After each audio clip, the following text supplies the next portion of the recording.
Boa noite. Nunca a Agência Espacial Europeia teve tanto dinheiro. O orçamento, agora aprovado, vai permitir a realização de vários projetos, incluindo um proposto por Portugal. Este é o tema que abre o Euronews Noite desta quinta-feira, 28 de novembro. Para já, vamos ver os títulos do dia. 14,4 mil milhões de euros para a Agência Espacial Europeia nos próximos 5 anos. Portugal vê aprovado o projeto de uma constelação de satélites. A Coreia do Norte dispara 2 mísseis. A ação é interpretada como uma forma de pressionar os Estados Unidos a aceitarem uma nova ronda sobre o programa nuclear.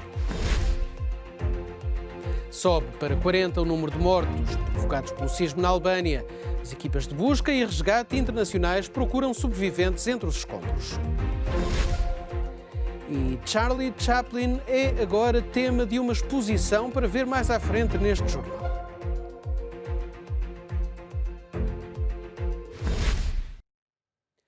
A Agência Espacial Europeia, ESA, tem para os próximos 5 anos o maior orçamento de sempre. Os 22 países membros da ESA votaram um orçamento de 14,4 mil milhões de euros, um valor acima do que tinha sido inicialmente proposto. O dinheiro vai permitir o desenvolvimento de vários projetos, incluindo a constelação de satélites proposta por Portugal para a monitorização dos oceanos e que o país vai coordenar no que toca ao Atlântico. Outro projeto inclui uma missão de longa duração de astronautas europeus na Estação Espacial Internacional.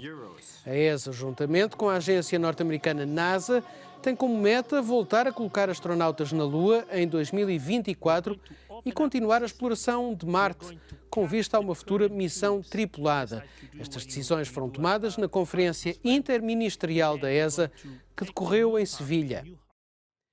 É um tema que vamos desenvolver nos nossos noticiários com maior profundidade, em particular este projeto português de satélites, o mais ambicioso de sempre, idealizado por Portugal na área do aeroespacial e que vai ver a luz do dia. A Coreia do Norte lançou 2 mísseis balísticos. As autoridades do Japão e da Coreia do Sul afirmam que esta ação de Pyongyang ameaça a estabilidade global. O lançamento está a ser interpretado como uma tentativa de pressionar os Estados Unidos da América para aceitarem uma nova ronda de negociações sobre o programa nuclear. A Coreia do Norte disparou esta quinta-feira 2 mísseis não identificados, informou em comunicado o Estado-Maior Conjunto sul-coreano.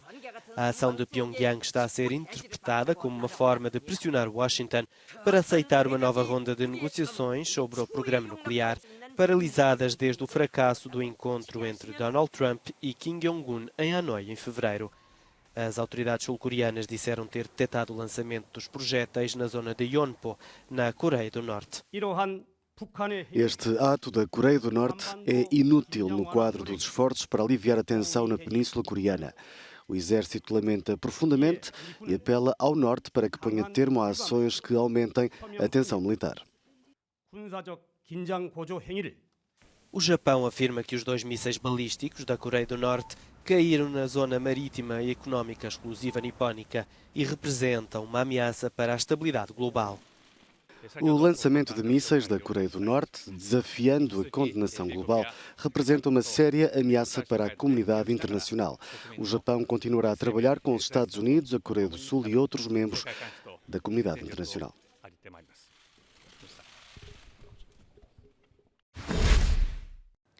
Subiu para 40 o número de mortos provocados pelo sismo que abalou na terça-feira a Albânia. Segundo as autoridades locais, pelo menos 15 pessoas estão desaparecidas e os feridos ultrapassam os 650, isto além de milhares de desalojados. No local estão equipas de resgate de vários países europeus. As equipas de resgate trabalham sem parar para encontrar sobreviventes entre os escombros dos edifícios que ruíram durante o sismo de terça-feira na Albânia. De acordo com o último balanço do governo do país, pelo menos 40 pessoas foram retiradas das ruínas sem vida, há pelo menos 15 desaparecidos e mais de 650 feridos. O sismo de 6,4 na escala de Richter foi um dos mais violentos das últimas 4 décadas na Albânia. A União Europeia disponibilizou-se já para ajudar o país. Itália, Grécia, Roménia, Turquia, Kosovo, Sérvia e Montenegro enviaram já cerca de 200 especialistas, equipas de busca e resgate e cães pisteiros. De acordo com as autoridades da Albânia, o sismo ocorreu a cerca de 30 km da capital, Tirana. Foram já registadas mais de 530 réplicas desde terça-feira. A localidade de Durres foi a mais afetada.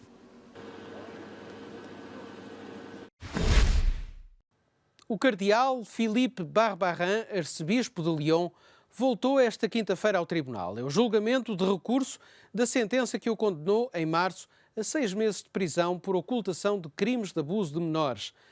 Na abertura da sessão reconheceu erros, mas não admitiu culpas. Não sei bem qual a minha culpa, nem por que motivo fui condenado. Foi esta a justificação para o recurso judicial de Philippe Barbarin. O cardeal foi condenado em primeira instância, em março, por não denunciar os comportamentos pedófilos de um padre da Diocese de Lyon, a que presidia. O recurso que interpôs começou a ser julgado esta quinta-feira em França. O padre Bernard Prenat reconheceu publicamente em janeiro de 2016 o abuso sexual de menores, escuteiros que tutelava nos anos 80 e 90. O cardeal Barbarin é acusado de saber das queixas, de por 2 vezes ter falado do assunto com o padre, mas de nunca ter denunciado o caso. Tudo isto coloca em questão a consistência do sistema e da mentalidade católica.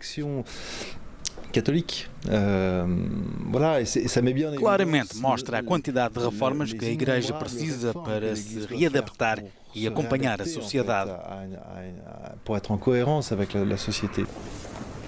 François é uma das alegadas vítimas do padre Prenat. Fundou a Associação Palavras Libertas para dar voz às vítimas de abusos na Igreja. Apontou o dedo a Barbarin por silenciar o crime. O cardeal e arcebispo de Lyon deixou a gestão diária da Diocese, mas mantém-se em funções. Em março, após a condenação pelo Tribunal de Primeira Instância, o Papa recusou a renúncia, invocando a presunção de inocência.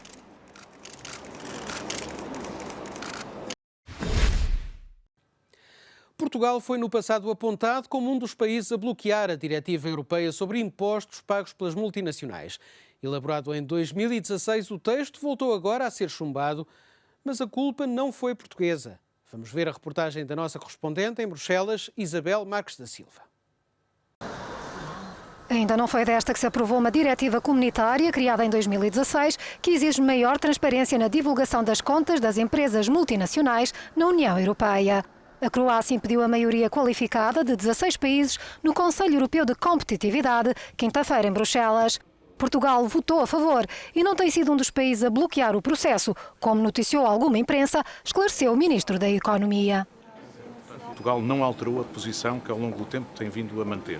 Estamos de acordo com o conteúdo da proposta e estamos de acordo que ela deve ser prosseguida na base de uma votação por maioria qualificada no âmbito deste Conselho de Competitividade. É importante aumentar as obrigações de transparência na atividade dentro do mercado interno, é importante também para reforçar a confiança dos cidadãos no funcionamento do mercado interno. A diretiva exige às empresas com volume de negócios superior a 750 milhões de euros anuais que façam declarações dos lucros realizados e dos impostos pagos em cada um dos países membros. O objetivo é ajudar a travar a evasão fiscal e a corrigir desequilíbrios nas receitas dos Estados-membros.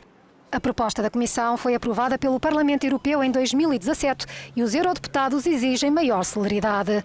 A eurodeputada francesa dos Verdes, Marie Toussaint, escreveu que o fracasso das negociações de hoje é um escândalo que mostra o peso daqueles que colocam a opacidade e os interesses dos negócios à frente dos cidadãos. Estima-se que a União Europeia perca até 70 mil milhões de euros anuais em receitas fiscais devido a estratégias das empresas para reduzir as contribuições. Depois do sucesso das conquistas da Taça Libertadores e do Campeonato do Brasil, o Flamengo celebrou a glória e ergueu a Taça do Brasileirão em casa, no Maracanã. O português Jorge Jesus, treinador do clube carioca, foi a grande estrela. Foi num grande ambiente de festa que os adeptos do Flamengo receberam a equipa no Maracanã e o maestro Jorge Jesus também quis orientar as cantorias nas bancadas. O treinador português, como ele tanto gosta de dizer, voltou a revelar-se o cérebro de conquistas no futebol e após mais um triunfo, este por 4-1 diante do Ceará, os jogadores não o esqueceram e à sua maneira, Jorge Jesus lá subiu às nuvens. Esta equipa este clube vai ficar na história do Flamengo. Mas isso é que eu não tenho dúvida nenhuma. Mas é para sempre. Quando eu estiver lá no céu, ainda vão falar do Jesus. E se já ganhaste uma Libertadores, ganhaste o campeonato mais importante na América, neste caso do Brasil e da América Latina e da América do Sul, e não penso que tenha um campeonato tão forte como o campeonato brasileiro. O que é que tu podes querer? Acima disto, só Champions e pouco mais. Ainda com o futuro de Jesus em aberto e a 3 jornadas do fim do Brasileirão, foi pelas mãos do ex-Porto Diego e dos restantes capitães de equipa que o Flamengo recebeu a taça de campeão brasileiro, a 7ª da história. E a festa continua no Rio de Janeiro. E agora a história de uma bebê super-heroína. Luna nasceu com uma mancha no rosto que parece a máscara do Batman. Uma condição rara causada por uma mutação genética. Um cirurgião russo soube do caso e ofereceu-se para ajudar. É conhecida como a bebê da máscara do Batman. Chama-se Luna e nasceu nos Estados Unidos com uma marca de nascença no rosto. Foi até à Rússia para fazer um tratamento inovador e já foi submetida à primeira cirurgia, que foi concluída com sucesso. Sofre de uma condição rara, uma lesão pigmentada da pele, chamada nevo melanocítico congénito, que cobre mais de 80% do rosto da menina. A mãe, Carol Fenner, fez uma campanha na internet para arrecadar fundos para as várias cirurgias. Nessa altura, um cirurgião russo soube do caso e ofereceu-se para ajudar com uma técnica pioneira e menos invasiva.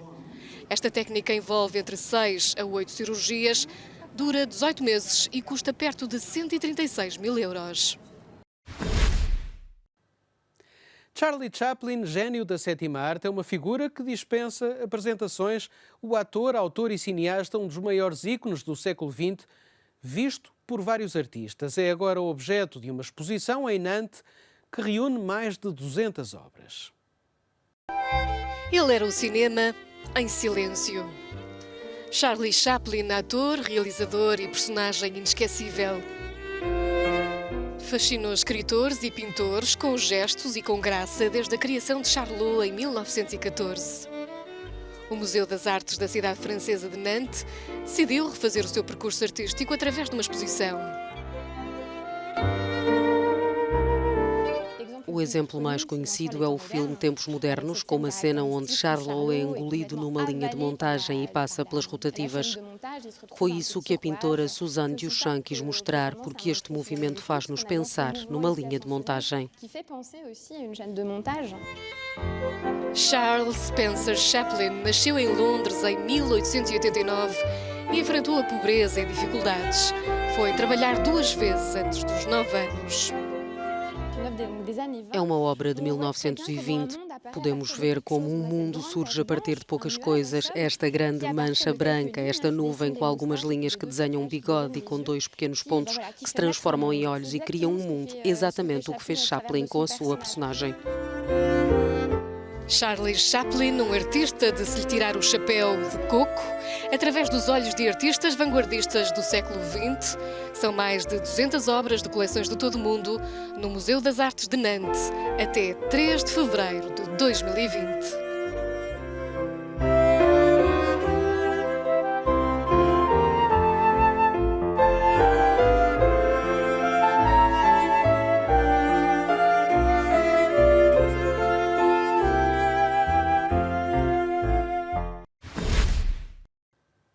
E é assim que terminamos esta viagem pelo mundo das notícias.